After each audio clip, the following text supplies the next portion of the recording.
Airbnb's story is that it's your uncle, it's your cousin, it's your auntie who's making a little bit of extra money by renting out a spare room. The reality is the bulk of Airbnb's hosts are major operators who have multiple listings, who are renting out entire homes or apartments. So Airbnb's impact makes it incredibly easy to get short-term profits from the visitor market at the expense of long-term rentals for local residents.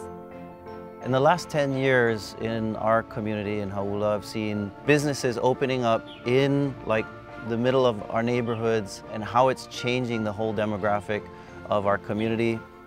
So a couple years ago, we were in the process of buying a home, and right before we were able to buy it, there was an investor from the mainland, and because they came in with cash, they were able to snatch it out from underneath us. It's really sad because today, we still drive by this home, and it's now an Airbnb unit.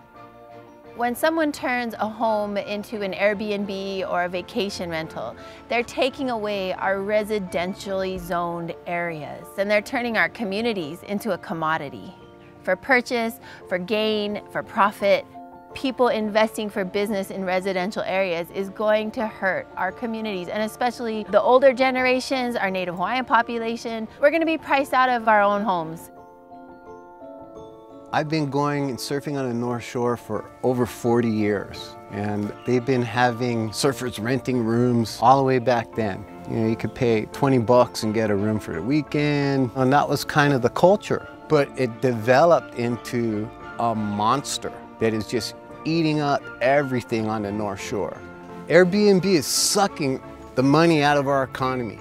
These are not local owners that I'm talking about. These are people that own 2 or 3 houses that are renting it out as a business. I think that Airbnb cares more about profits than about the general well-being of the community. Airbnb evicted me from my house. It was done by a landlord who created an illegal rental to drive up the cost of rent because he knows he could get more money per night renting to vacationers than to permanent residents who earn a hard living. I pleaded with the landlord to give me another week to help find a place, and he did not have it. I was very blessed to have a local family take me in. They understand the struggles of working 2 jobs and trying to make it in Hawaii with the astronomical rent. Airbnb is a convenience to a lot of vacationers, but on a small island it's having major effects that people don't realize because we are on an island, there is limited space, there is limited housing. Something needs to be done and we need to push back. If Airbnb continues their growth at the rate that it's been growing at, where are my kids going to live? I'm fighting Airbnb for the future of my family, my children, and for Hawaii. The long-term effects aren't going to be something we're going to ever be able to undo if we don't get it under control now. And I think about families who are vacation renting multiple properties, I think, okay, it works right now, but that really high profit margin is going to really hurt our children in being able to stay here in Hawaii as they grow up.